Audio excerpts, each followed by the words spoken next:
Hey guys, thanks for tuning us in for this 26th episode of Good Questions with Cameron Dole. Special guests for this episode include the host of The Jeff Dwoskin Show, obviously Jeff Dwoskin. We'll also have author Jonathan Alter talking about his new book, His Very Best, Jimmy Carter, A Life. We'll also visit with actor, director, and producer Patrick Harney. Also producer Stacey Toy. And to wrap up the show, we will have the one and only Reverend Al Sharpton. If you would, please take the time to subscribe, drop a like, comment, rate the podcast, leave some feedback, and share with your friends. We love to visit with new folks, make new friends, and fellow podcasters alike as well. And he's got a show that was, custom made for him, the Jeff Dwoskin Show. Jeff on the line with us. And first off, Jeff, thanks so much for taking the time to share with our podcast family. Hey, great to be here. Hello, everybody. Now, Jeff, when did the idea for podcasting first come up for you? The first time that came up was 2017. I bought all the equipment. I was ready to go. Pretty fancy on social media. I was going to do an entire social media-based podcast. I was going to call it Viral Intentions, help people go viral with their tweets. And it was a clever take on the movie Cruel Intentions. So I thought it was very clever. Bought everything, had everything going. And then it just sat on my desk for years. And then when the COVID hit earlier this year, I'm working from home. All of a sudden I've got all this extra time on my hands. I decided, hey, now is the time to really focus on this podcast. And then March 2020, I realized, oh, wow, bad time to start a podcast called Viral Intentions. Timing's everything, especially in comedy, right? Timing is everything. So I talked to my brother, and he's like, just call it the Jeff Dwoskin Show. And then you can do whatever you want. So I focused a little bit on social media, talked to comedians, actors, comedy stuff, trends on social. So it's just kind of a variety show of sorts. And then, I do a little shtick up front, and then read some tweets and trends from my hashtag Roundup community that I do on Twitter. And yeah, that's it. So I've been having a good time. Today released episode 22. So there we go. Now, what was the hardest thing for you to get comfortable with in the podcasting? In the beginning, I was nervous about interviewing people, and so originally was keeping them short, just real quick, because I figured, that's as much as I could probably be interesting. And then slowly they just started evolving. I just started getting more comfortable, kind of kibitzing and joking around and having a good time. I mean, it depends on the dynamic. Every person you talk to, it's a little different dynamic, but that was the biggest mental hurdle. But I think I got over that relatively quickly once I just started relaxing. Now, and I know this as well. Comedy and comedians, everybody expects them to be funny and to be on at all times, but sometimes that doesn't always come together either, though, does it?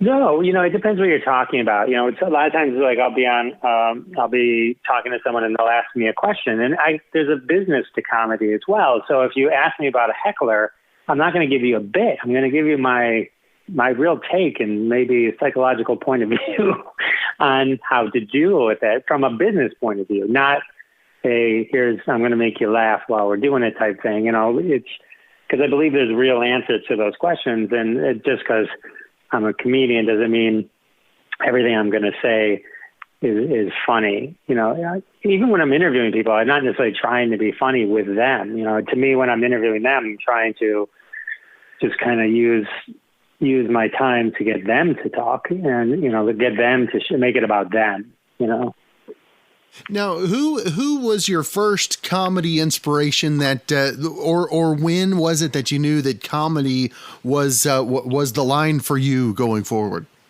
I loved a lot of comedians growing up. Joan Rivers, Gary Shandling, Steve Martin, Rodney Dangerfield growing up.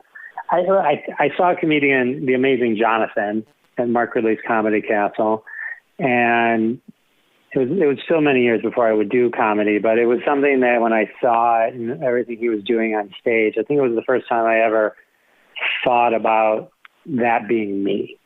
Not a magician, but the comedy part. But and from there, that sort of kind of sparked it. I think I don't remember a time frame or timing, how that played into my personal timeline, but I do remember that was the first person I ever saw that kind of gave me that drive. I love to ask comedians this too. I mean, we always talk about the funny stuff, the things that work. What's the one that sticks out for you as that didn't go as planned? Maybe, hopefully not necessarily the whole flop, but maybe something you really anticipated and then you come through and it's just like, boom! It bombed. Oh yeah, I've had plenty of bad experiences. I think everyone does. Anyone who tells you they haven't is lying. I mean, they may not. The more they do it, they probably have less and less and closer to zero. But there's always a time. A lot of it is just when you go on stage, maybe your head's not in it. There's certain things that you can tank. But I mean, there's a couple. I'm having flashbacks right now. But there's a few times where you're on stage and just something right away doesn't connect and you just can't get them back. And, as a comedian, when you're doing your time, you got to do your time. If you're supposed to be up there for 20 minutes, 30 minutes, 40 minutes, you don't leave just because they don't like you. You have to stay. And that can be the most painful experience ever. And, you learn to survive it and get through it, but it's something then you just dedicate yourself to making sure it doesn't happen again. So, and as stand-up comedy, obviously, along with concerts of any type being closed off for now, some folks, artists, singers, musicians have been doing the Facebook Lives. I was actually talking with Carlos Mencia during the pandemic, and he was like, Facebook Lives are so hard because you don't hear the laughter. And is it the laughter that maybe sparks the excitement in you and keeps it going, makes it run smoother for you? Is that why the Facebook Lives are kind of a no-go? The energy of being there and watching the reactions live and hearing the reactions live, it's like live theater. I imagine live theater is similar in the sense that you feed off the energy of the audience. So if the energy of the audience isn't there, where they're not reacting, it's hard to not react to that as well. And, so there is a certain energy that exists. And on Zoom or Facebook Live, when you don't have that, when you can't look at someone and see them laughing or smiling or, belly laughing, it's like you lose that and your brain just starts thinking, how like you're somewhere and you're like, oh my God, is my fly down? You know what I mean? Everyone's looking at me. Is my fly down? That weird feeling you got, and like that would be the whole Facebook Live. I imagine like just thinking of that every time you're talking, like, are they laughing? Did that work? That kind of thing. So that's the closest. If you ever had that type of feeling, or there's something on my face, or there's spinach in my teeth, where you get that paranoid feeling, that to me would be like the 100% of what you're thinking and feeling the whole time you're doing one of those live events without any real-time feedback that you're used to.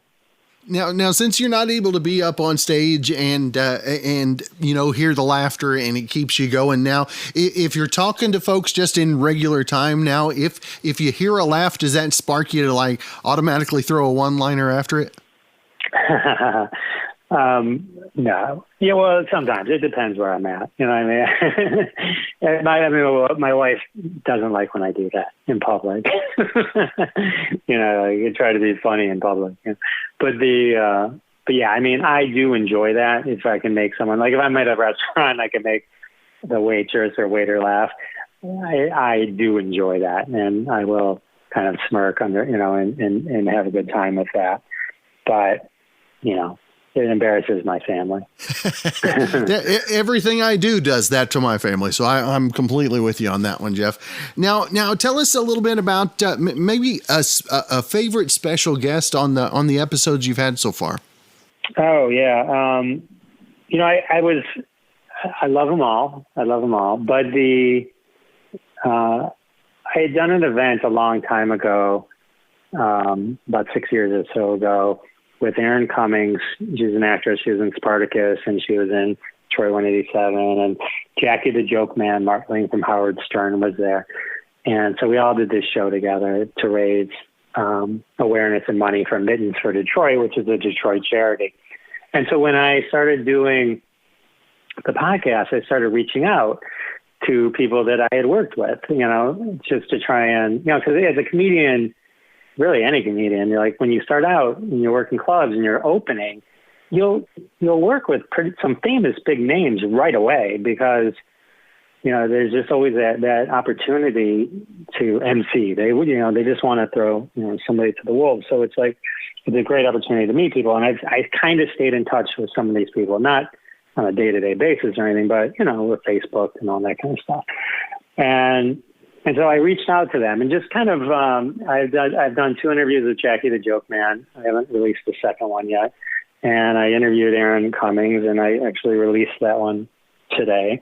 That's available now. And I was just kind of reliving those and hearing those stories. I mean, the combination of the 2 of them brought back some good memories of an event we did together where we made some change. And the stories are great. And, I really enjoy it. My whole idea with the podcast was I want to talk to people and hear them tell stories. I interviewed this guy who lived with Groucho Marx for 3 years, and he's telling stories about, Bob Hope just coming over for lunch and stuff like that. And it's to me, those are fascinating things. And I hope other people do as well.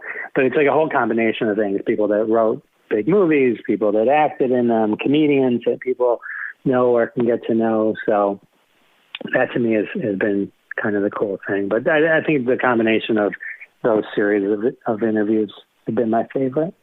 And tell us a little bit about, you're going to have to give me the full name of the hashtag. What was that? Oh, hashtag Roundup. On Twitter, I created an app, and I'm a digital guy and a social media digital guy. And so I created this app called hashtag Roundup. And it corresponds to a Twitter property also called hashtag Roundup. And we do call and response hashtags. So what that means is, just like in comedy, you have a premise and then people can make jokes about a premise. Call and response hashtags are hashtag something scary in 5 words, or hashtag kill a conversation, or hashtag fake Scooby-Doo facts. Just something where you read the hashtag and you go, oh, I could write something to that hashtag, right? And so they're games, and we do them every 90 minutes. And if you have the app, it buzzes your phone and lets you know, hey, a game is starting. And so people can go on Twitter, and it helps people tweet things. I found that a lot of people who are on Twitter, they kind of avoid Twitter because I don't know what to tweet. And this gives you something to tweet. And then because you're using hashtags, you're part of this hashtag community, because when people search on these things, they click on the hashtag. So if you and I don't follow each other, I still have a good chance of seeing your tweet, and then I can interact with you, follow you, and then, you can just get to know certain people that way and build up your follower counts and your retweets and your likes as such. So I've been doing that for about 5 years now. And for me, doing the podcast, the hashtag, that was something I really had to sit down and really learn and delve into to explain to myself. But to the novice that's listening out there, what is the significance of the hashtag? The hashtag itself is a marker. So it says I'm talking about this particular topic, and so it lets people click on that hashtag and find people who are discussing that particular topic. And in our example, it's fun games. In other examples, it might be an artist puts out a song, so you see the hashtag, the name of the song trending, or people are watching The Walking Dead and hashtag The Walking Dead are trending. And so you click on the hashtag The Walking Dead and you're like, oh, here's a whole conversation. People are talking about the show. So the hashtag itself is a marker that lets you find quickly, just by clicking on that hashtag, other people using the hashtag. And what's the most ridiculous use of a hashtag that you've seen? I don't believe there is a ridiculous use. There's no ridiculousness to them, huh? No, it's very serious, fun stuff. There you go. Now, Jeffrey, I want to make sure and let all of our listeners know more about the podcast. When new episodes. I know the new one is up today. Is it each Monday? Is that how that runs? Yeah, Mondays at noon. I release new episodes, and it's weekly. And the Jeff Dwoskin Show, and it's a lot of fun. I'm enjoying it. All right. Well, Jeff, I appreciate you taking some time and sharing some time on the podcast here. Looking forward to checking out your latest episode, and hopefully we can reconnect real soon, my friend. I would love that. Thank you for having me. Thanks, everyone. Up next is going to be author and political correspondent Jonathan Alter talking about his latest work, His Very Best, Jimmy Carter, A Life. Jonathan, thank you so much for taking the time to be on the show. My pleasure. Now, Jonathan, I think especially right now, taking a look at a kind, genuine man, one of the a great person and president, Jimmy Carter. What, especially in the times we're living in, Jonathan, what do you think we could pick most from him to insert into our lives today? That's a great question, Cameron. I would say honesty, confidence, seriousness of purpose. And an intelligence, a willingness to plan for bad times, which they did when Carter created FEMA. But just in the short term, this might sound rather jarring to you, but in 1978, Jimmy Carter developed a painful case of hemorrhoids. And his aides said, well, let's just put out a statement saying, the president is indisposed or something vague. And Carter said, no, you have to be honest about these things because it can really cause us problems abroad if people wonder why the president, not at work and what's really going on. And so even though it was very embarrassing, they put out a statement saying the president had hemorrhoids. So compare that to today. That's very true, and the work that he's done, even aside from politics, in his day-to-day life, trying to make a difference in other people's lives, you can't quantify the lives that he's touched by his life as well. That's right, those lives that he touched, and a lot of very far-sighted things he did as president. So I describe him as a political and maybe stylistic failure as president. My book is warts and all, but a substantive and far-sighted success. And I think an inspiring one in this time of trial that we're in right now.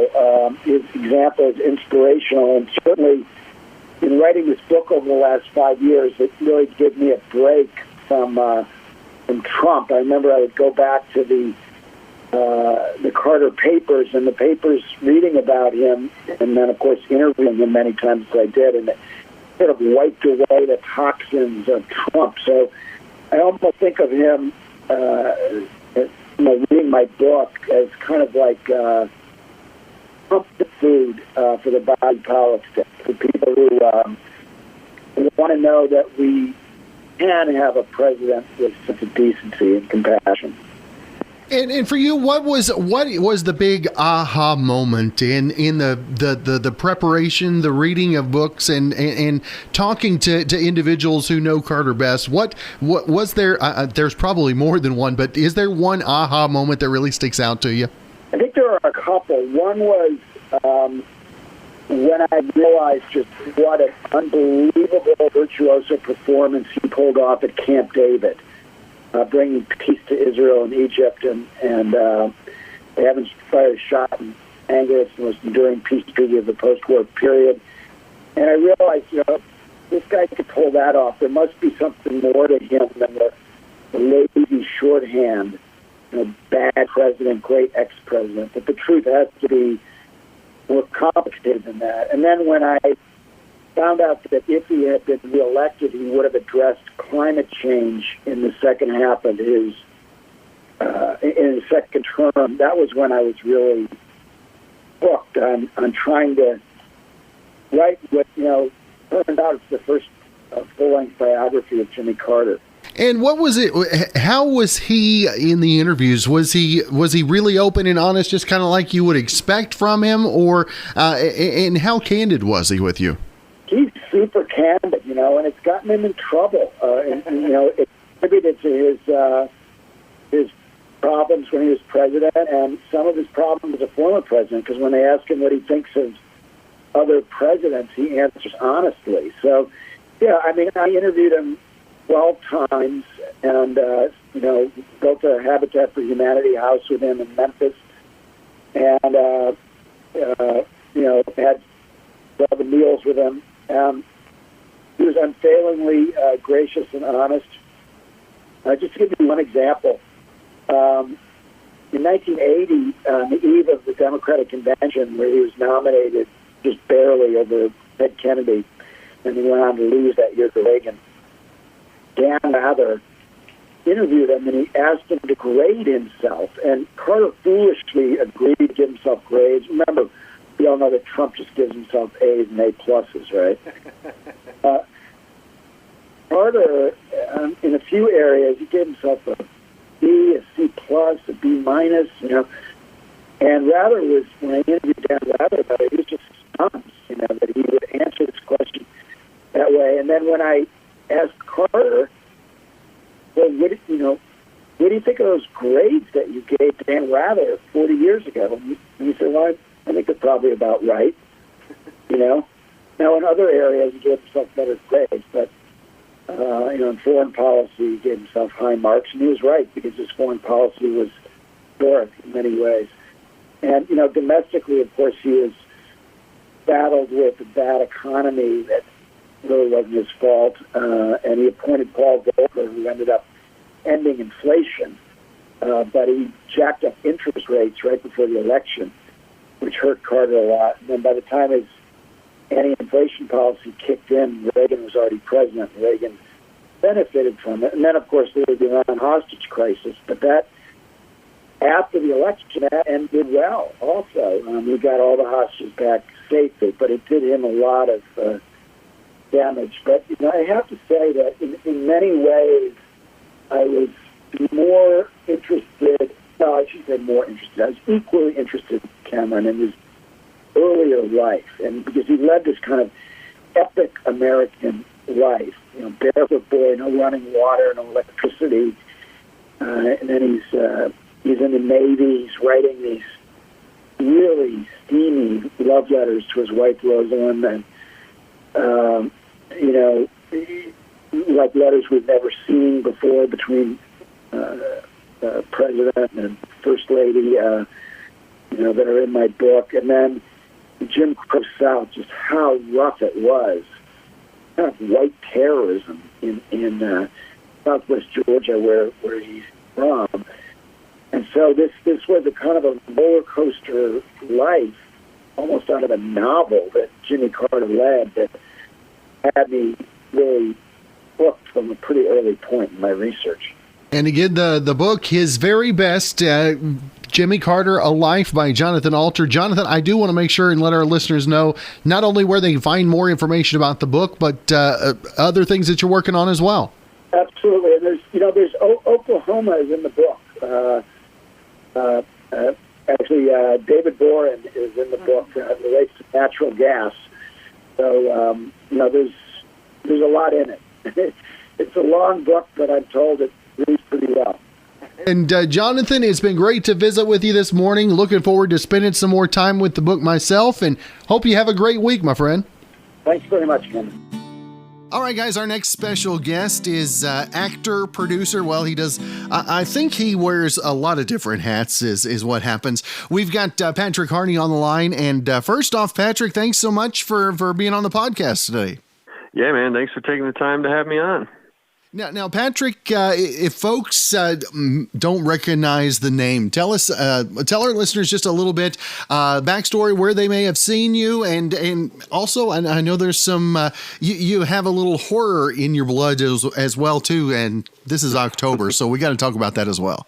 Yeah. So, no, people probably haven't seen a whole lot of me yet because I'm relatively new, I guess, in the grand scheme of most film careers. I'm relatively new in the industry, but yeah, no, I've been acting since I was 13 years old, and I started doing musical theater growing up, and reached over to the film aisle, and got stuck in love with that, and so I've been doing that ever since. And I've actually got speaking of the horror thing, I actually just shot a short film called Project Horror with, and it's a really, really cool story. I can't say a whole lot about it, but the teaser trailer just went up on YouTube just the other day. So that is definitely something to check out.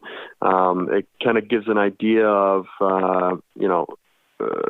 obviously something terrible has happened, and my character as well as another character go in to try and figure out exactly what went down. So it's a really, really, really intense, cool twist to a horror film, and I'm excited for that to come out.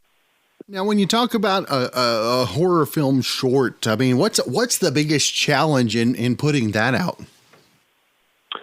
Well, one, I think it's all in the writing. So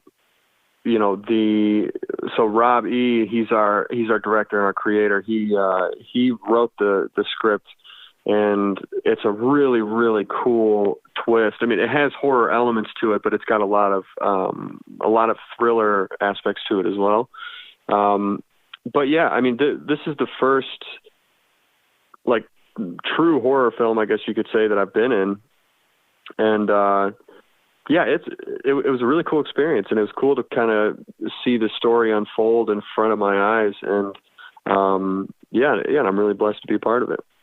And I know that you're doing producing and directing and all that as well. And what's the behind the scenes? I mean, you see deadlines, you see, hey, we're going to be filming now, but what's the process to even get to the possibility of a scheduled date to film? It's a very long process, and there's a lot to it, and there's a lot of people involved. I'm actually acting and producing on a film called Locker 42 that we're hoping to film in Q2 of next year.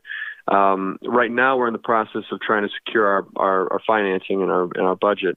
We've been trying to put some pieces in place that can help us do that, and can help us. I mean, the film's got to sell. So, but at the same time, I will say we've been very, very specific as to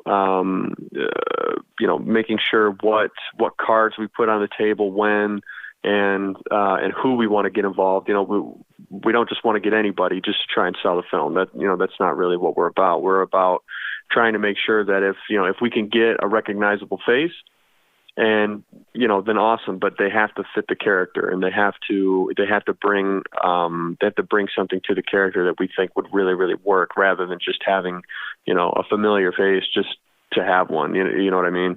So yeah, but there's a lot to it. There's a lot of meetings, which have all been virtual, which can sometimes be kind of a pain, but sometimes nice, depending on schedules.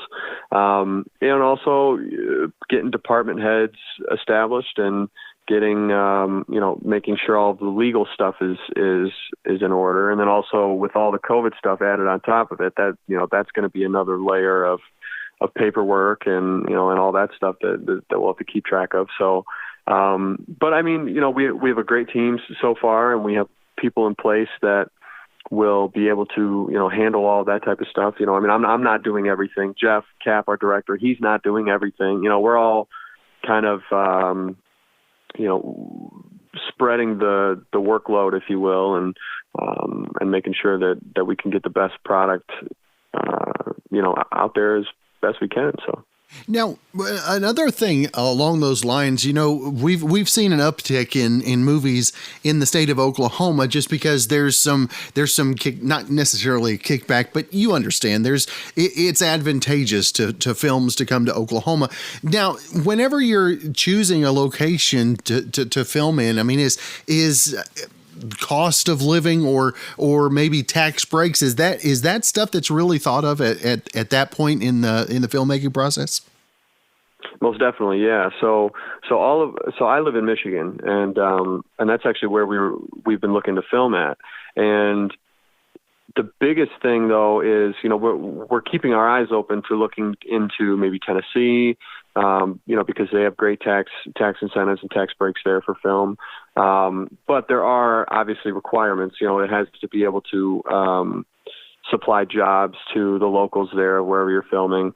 But the biggest thing for us is, say we want to film in Tennessee or say we want to film in Canada or whatever. We have to look at the cost of, okay, well, how much is it going to be to fly or drive everybody to the town that we're filming in or whatever? How much is it going to be to board everybody? How much is it going to be for food there? All of that stuff. So that all gets taken into account, because I mean, on a film, there's a lot of people involved. And so there's a lot of people that end up on set. So you have to be able to get everybody there, and you have to be able to cover all that. You can't ask somebody to, hey, would you be willing to come act in this project, and you get so-and-so, dollar amount per day, but you have to cover the cost of travel there, and you have to cover the cost of hotel and food. Like, that's not cool, and we don't want to do that. So, we want to make sure that everybody's taken care of, and those are all just things that we have to weigh in. And if it's cheaper for us to film it in Michigan, then we'll film it in Michigan. If it's cheaper in Tennessee, then we'll film in Tennessee. It's all a numbers game. That's really what it is. It's all about the numbers. There you go. So are you a Wolverine or a Spartan? Ooh, well, so I'm actually a Fighting Irish supporter. I grew up a Notre Dame fan. However, I went to Michigan State, so I'm biased to that. So if you made me choose between U of M and MSU, I'd choose MSU all day long. But if you throw Notre Dame in there, then I'm gonna pick Notre Dame. So that's funny. When you said you were kind of stumbling there for a minute, I was like, he can't be saying Ohio State. Oh gosh, no. I would rather get shot in the foot than support Ohio State. Yeah, no, man, I can't do that. Can't do it. Now, Patrick, where you talked about doing musical theater and then falling in love with production, and were there any entertainers that necessarily lit the fire in you, if you will? Yeah, I was actually growing up. I was a huge Jerry Lewis fan. My dad introduced me to his work, him and Dean Martin's Colgate Comedy Hour, back when I was in middle school. And so, watching them perform, watching them be able to command a crowd and and be able to have the stage presence that they had was really inspiring to me. And then when I started watching more film, like really studying it, then I've been really big into Matthew McConaughey's work. I like his work. I like Denzel Washington's work a lot. Jack Nicholson, Leo, all of those guys, I like the layers that they bring to their characters, and you can tell that they're just professionals. You know what I mean? Like there's a different level to them artistically than most actors that you see, I feel like, and and hopefully I can get to that point someday. That's what we've all got to strive for, is someday make it what we the goals that we have. Now, do you set specific on the acting side of things? Do you set specific goals for yourself each year? I do, yeah. For me, it's I don't necessarily like sit down at the beginning of the year and say, all right, this year I'm going to accomplish this. But my biggest thing is I always want to get better as a student, for one, but also I want every project and every character that I take on to be either, more of a challenge, bigger, whatever than the previous one. I'm always wanting to take a step forward in my career rather than take a step back or a sidestep. My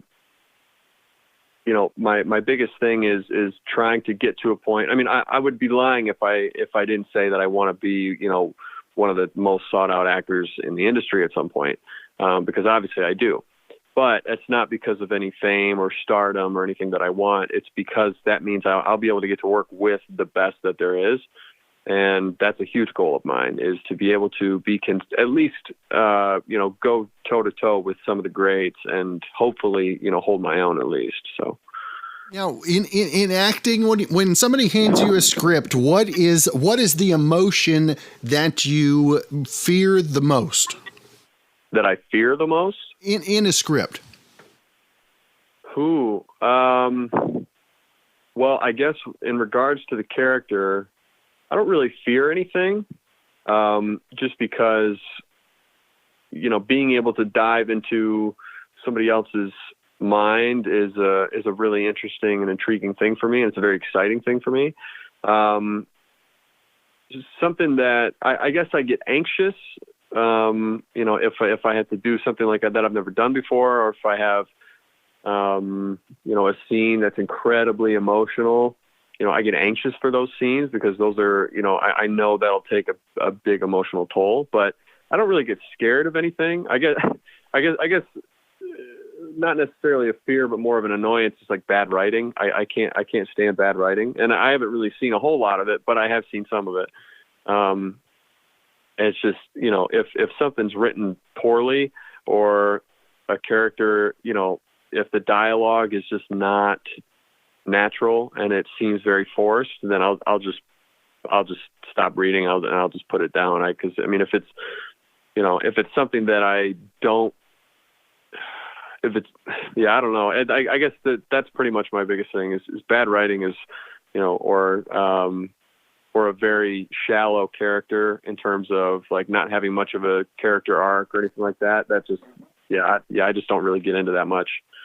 Now, Patrick, if folks want to find out more information about the film, also all the other things that you're working social media wise, where can folks keep up with you? Yes, you can find me on IMDb. I'm the first Patrick Harney that there is, and you'll see my ugly mug right there. And then also you can find me on Instagram and Twitter at pharns194, so at pharns194, and then on Facebook at official pharney.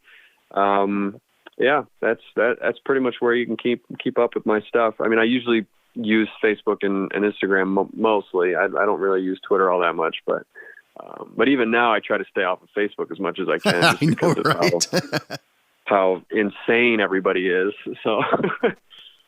Yeah. Now, do you think that the stuff that is the projects that are going to be put out after COVID, how over the top do you think maybe some of the directors may want to go with finally being able to get back in there and churn some work out? Well, I think obviously the whole landscape of the film industry will be different because of COVID. There's many safety protocols and things in place that, everybody has to follow. But I think, though, I have been on set since COVID, and I've been able to see some of those protocols and everything. And as long as everybody's cautious and as long as everybody is, considerate of each other, then everything usually works out fine. And I think it'll be one of those things where, you'll be watching the movie and you won't even realize, that it was filmed during a COVID thing, because there's been so much testing and temperatures taken, waivers signed, all that stuff beforehand. So, hopefully, what I'm worried about is the movie theater business dying out, because with all these movies that are pushing back, theaters are going to die out, and I would hate to see that, because they're already struggling really hard. And so if you're not giving them any content to show, then, there goes that business. So yeah, that's tough. That's right. Well, Patrick, I appreciate you taking the time to be on the program today. Hopefully we can catch up again real soon. Yes, sir. Thank you very much for having me.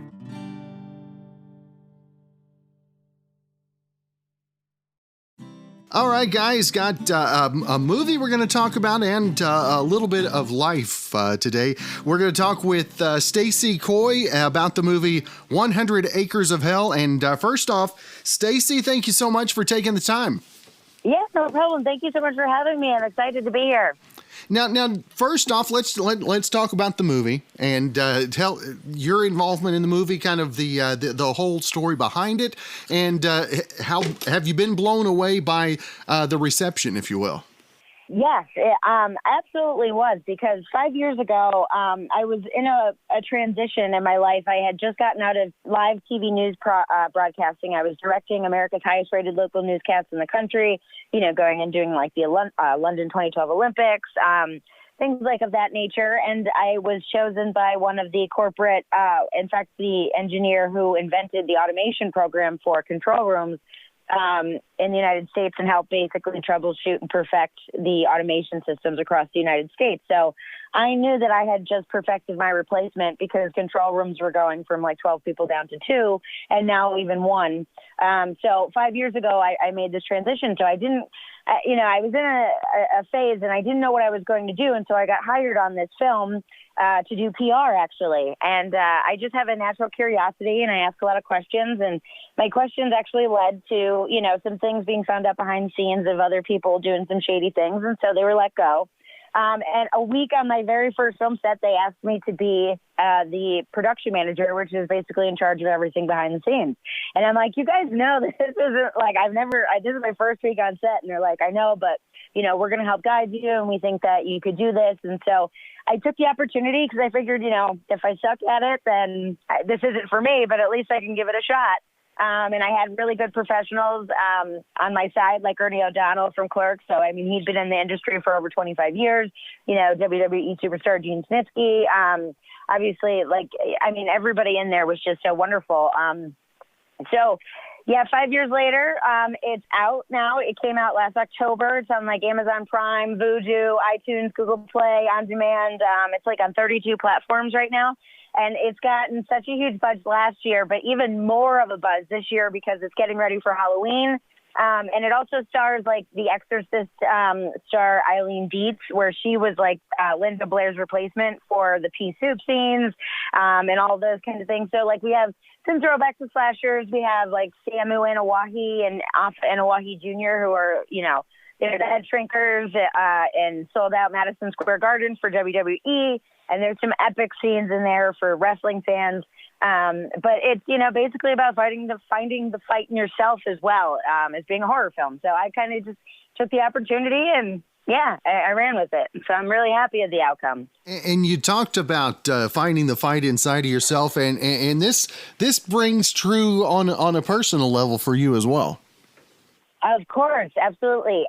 So I grew up on a farm in the country, small town, rural, we didn't have much, but we didn't want for anything. And so my father instilled in me a lot of different morals. He planted the seeds, if you will.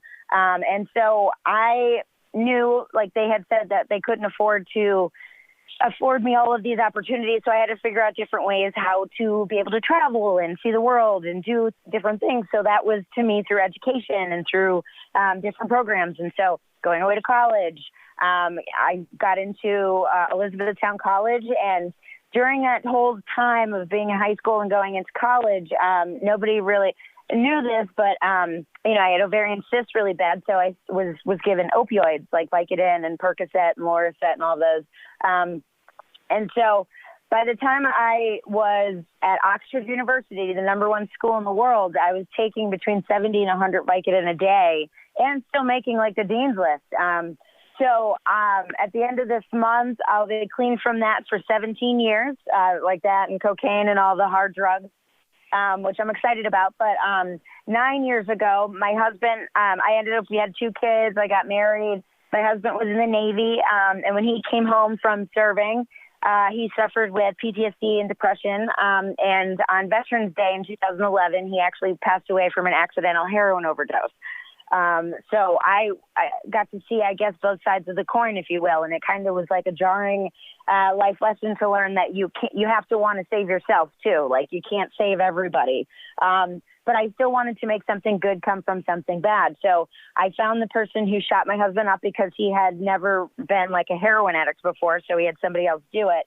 And so I reached out to him, and I actually met up with him. And at that point, he was shooting about 50 plus bags a day of heroin himself. And he had just gotten out of prison for something else.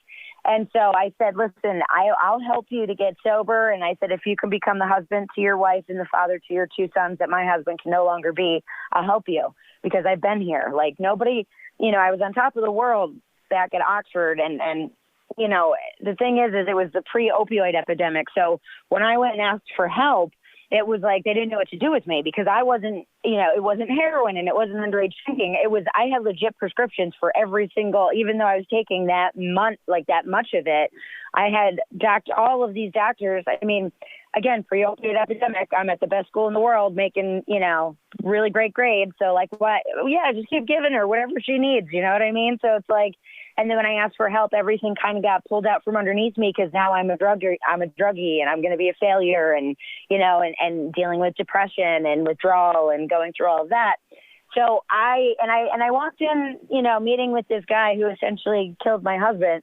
It was okay if he was going to tell me to go, to hell if I wanted to, or whatever. I at least wanted to know that I tried. But at the end of the day, it's been 9 years now since my husband passed next month, and he'll be clean 9 years at the end of this year. The other guy, he got his family back. He has a very successful business right now. And right now he's the only one left alive. All of the rest of his friends have died from addiction. And so, over the last 17 years, I've not only been able to prove that the only thing more powerful than depression and addiction is love and forgiveness, but I was able to prove that it sustained itself because I didn't hold his hand.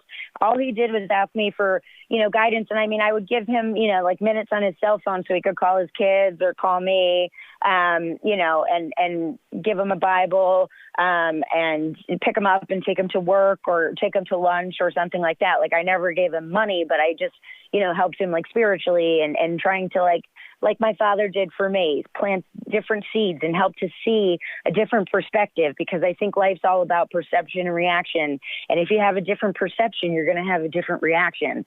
So you've got to take the time to kind of see that. And so I was able to make something good come from something bad and honor my husband in a way of giving a life back to somebody else. And that, to me, was like the biggest full circle moment. And it continues to go on, and I'm super proud of him right now.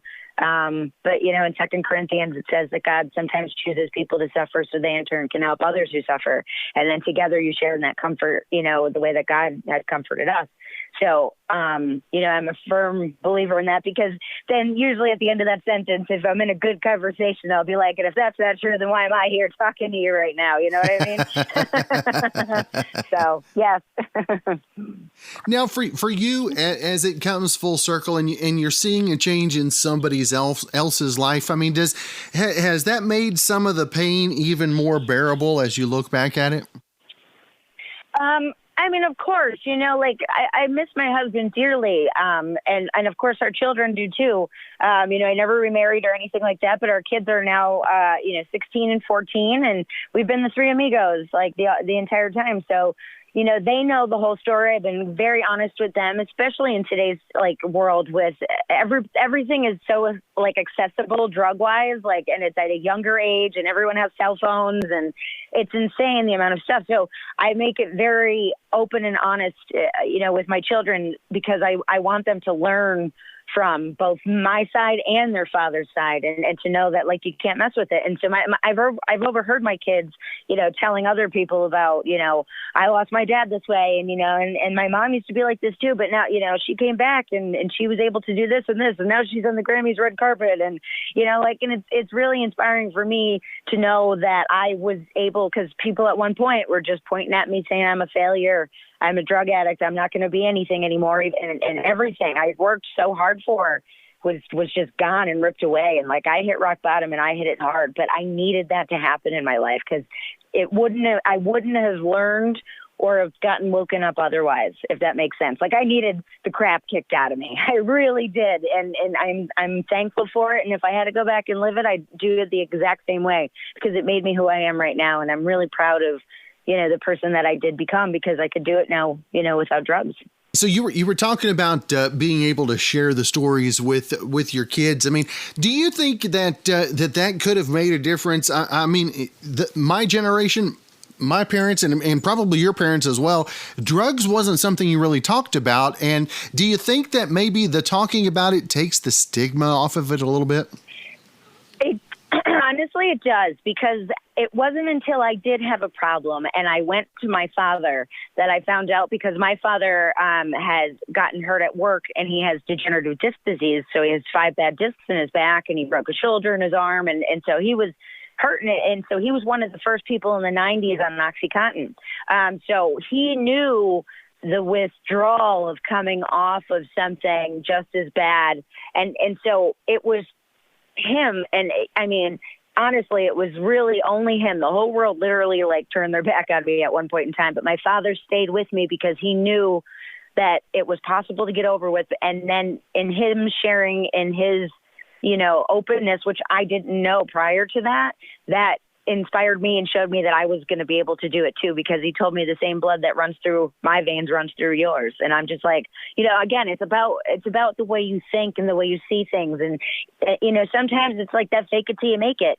So you just got to, if you've got nothing to hold on to, you just got to make something, you know what I mean? And if it's just like a metaphor like that, or, the one thing is always the tiny acorn was, turned into the mighty oak because it stood its ground, stupid stuff like that. But I literally have an acorn at my desk at every place that I have a desk at, just to remind me of the small things and how important, those little things are and stuff. And so it's about planting seeds and having a different perspective.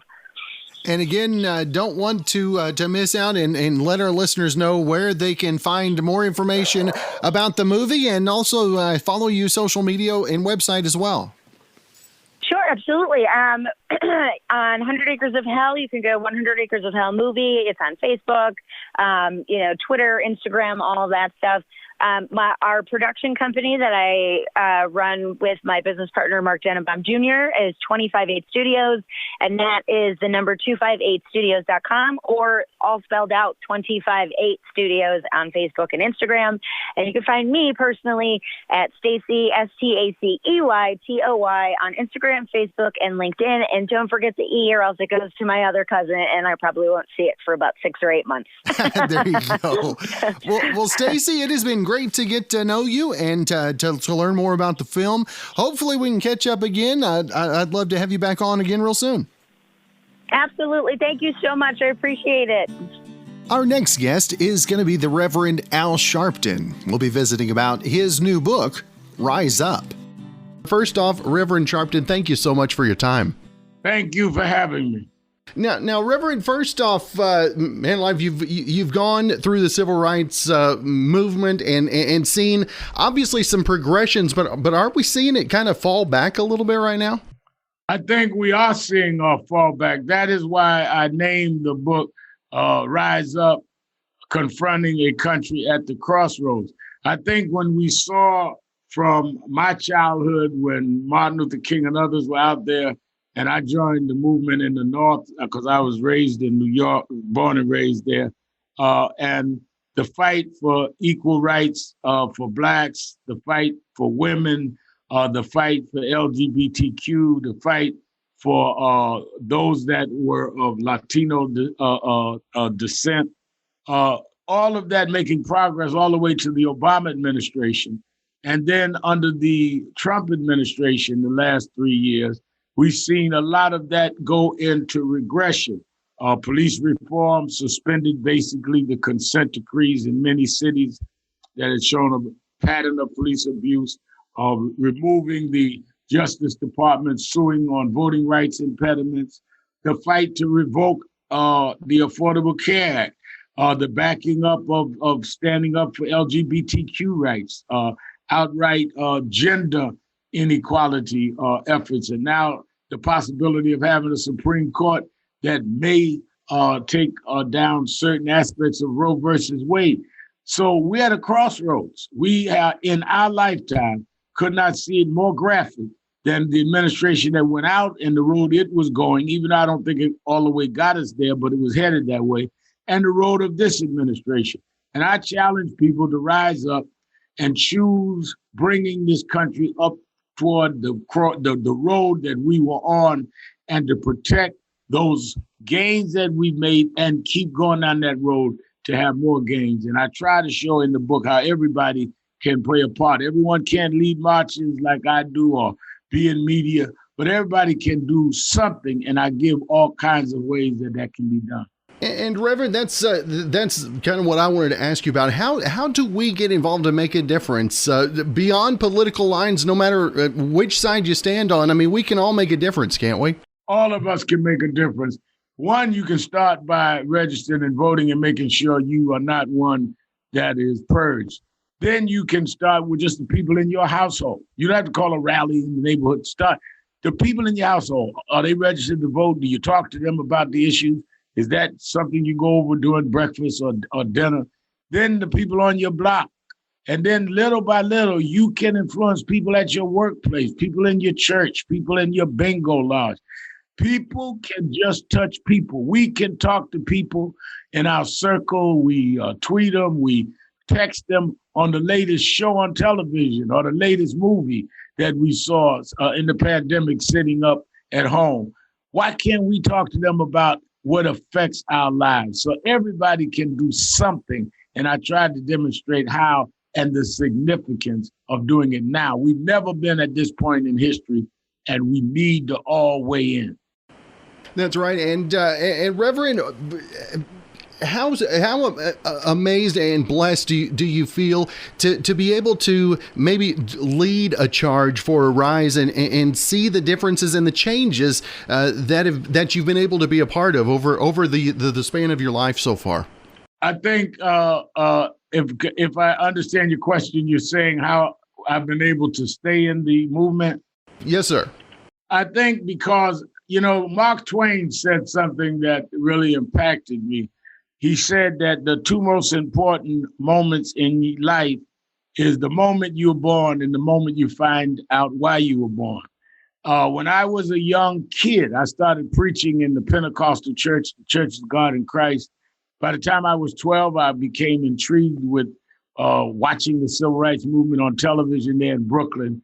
My mother was born and raised in the South, and she was concerned I was going to leave the church. I was a boy preacher, had gotten known as that, and she was afraid I would leave the church. She brought me to our bishop, and our bishop brought me to Reverend William Jones and Reverend Jesse Jackson, who were about twice my age or more at that time, and said, this young man's a boy preaching. They said, yeah, we've heard him. We've heard him on the radio. He says, we don't want to leave the church, but he wants to be involved. And they said, oh, no, we are church-based. And they mentored me. And when I started the picket lines with my youth department, they made me youth director of the chapter of the organization in New York. It was like putting a password in your computer. Everything lit up, and I knew this is what I wanted to do. I did not want a ministry of Passion of Big Cathedral. I wanted to be out there helping people, organizing people. And I think that is why I've stayed in it all my life. That is me. It's not a career choice. There's no way I would have known at 13 years old that it would lead to me having access to the first Black president. We didn't even imagine there would be a Black president when I was 13. That I would have a television show on MSNBC. There was no MSNBC when I was 13.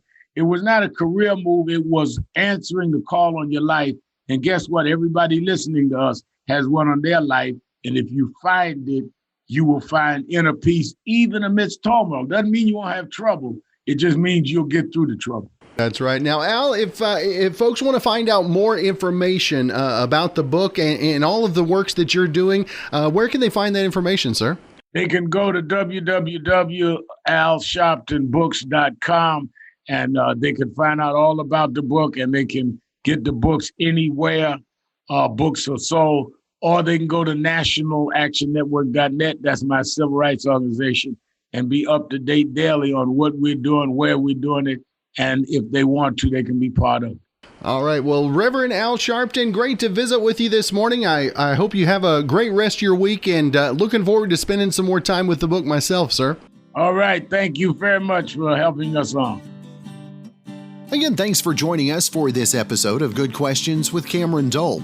If you ever have a comment, question, or anything else you'd like to know, find me on Instagram, Twitter, and on my Facebook page at GQ with Cam. Also, if you'd like to help out in the funding for this podcast, feel free to click on the support tab and follow the instructions. Also, if you have a special guest idea, send me an email, Cameron@kwhw.com. We'll be back with episode 27 coming up tomorrow.